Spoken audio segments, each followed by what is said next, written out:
来看台南的西港国中，用台语结合传统文化，发展真有特色的夏日乐学课程。老师和学生用在地金丝灯，也有水牛灯的元素，搁再结合科技，制作出独一无二的家庭丰盛秀。另外，要做西头编舞蹈，伫开学进前会去到庆安宫头前表演，展现休热期间所学的成果。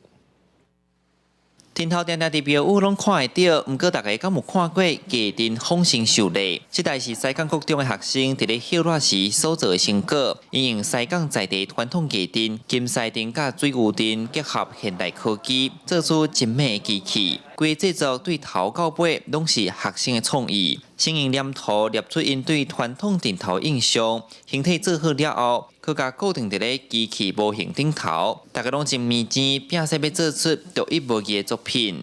为着要互佮成水有灯，所以阮就想讲来做的这台机器人内底。石头我们是用粘土去呈现，把它呈现出来，然后还有用一些就是起异笔去把它画出来。 互囡仔更加了解西港在地文化，囡仔拢做有兴趣，嘛做了真趣味，因都会比赛讲送做了上成、上水、上拍。西港国中夏季乐校的课程，头家以挂乡文化做主题，除了做丰盛秀，老师嘛带学生做金丝灯狮头，佮编一首家庭舞蹈。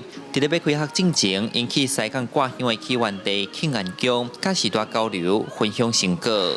真有创意啦！其实自从我来庆安宫，就拢一直咧推展这个物件，将这个文化甲因杀出去。校方表示，这个课程专定用台语，佮结合在地文化，主要是要互学生对在地西港挂乡有进一步认识。未来嘛，打算会规划一系列的课程，互全校学生来参加。